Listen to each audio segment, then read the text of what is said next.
मैं हूँ वराह कृपामय दास। श्रील प्रभुपाद की जय, पतित पावन गुरु महाराज की जय। तो कुछ समय पहले एक डिवोटी ने, जो कि मेरे भाई हैं संकल्प प्रभु, ने एक बहुत इंटरेस्टिंग क्वेश्चन पूछा।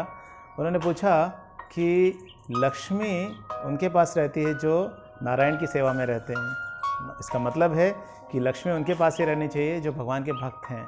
लेकिन संकल्प प्रभु का कहना था कि लक्ष्मी तो उनके पास भी रहती है जो कि भगवान की सेवा में नहीं हैं, जो बहुत पैसे वाले हैं, जिन्होंने बहुत धन संपत्ति कमाई है लेकिन भगवान की सेवा में नहीं हैं।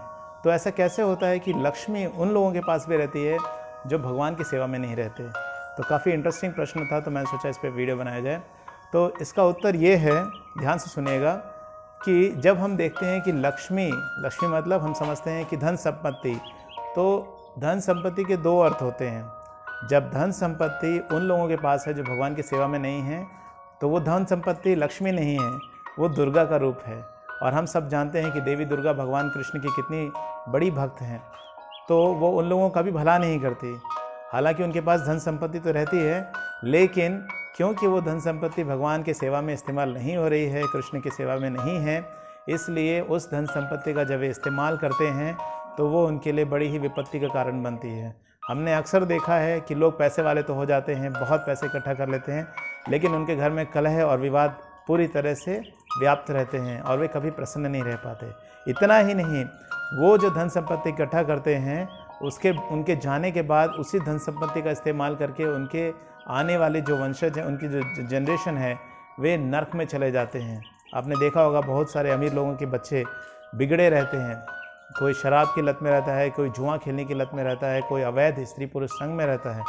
इसी तरह से जो पैसा उन्होंने कमाया वो व्यर्थ ही चला जाता है, क्योंकि वे देवी दुर्गा का रूप बन जाता है।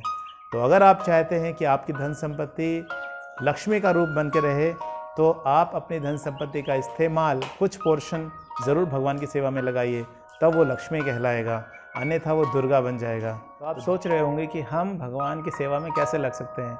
तो भगवान कृष्ण भगवद गीता के 18वें अध्याय में श्लोक संख्या 68 और 69 में बता रहे हैं कि मुझे सबसे ज़्यादा प्रिय वो होता है जो मेरे नाम का प्रचार करता है, जो मेरे बारे में दूसरों को बताता है, वो सबसे ज़्यादा प्रिय होता है।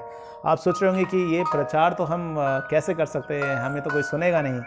तो अगर आप खुद प्रचार नहीं कर सकते तो कम से कम हम इतना ज़रूर कर सकते हैं कि जो लोग भगवान की सेवा में लगे हैं उनकी सहायता करें, उनका सहयोग करें। अगर कुछ नहीं कर सकते तो उनके साथ मिल कर के उनकी सहायता करें। तो ये एक बहुत बड़ा प्रचार करने में सहायता होगी। तो इस तरह से हम भगवान की सेवा में लग सकते हैं और उनका सहयोग कर सकते हैं जो भगवान की सेवा में लगे हैं।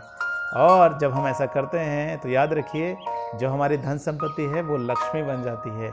लक्ष्मी मतलब शुभता, जहाँ पे लक्ष्मी है वहाँ पे सब तरफ शुभ ही शुभ ही होगा। हम चाहते हैं कि हमारा जो धन संपत्ति है वे लक्ष्मी का रूप बन करके भगवान की सेवा में लगे और भक्तों में और सभी में प्रेम का प्रसार करे। हरे कृष्णा।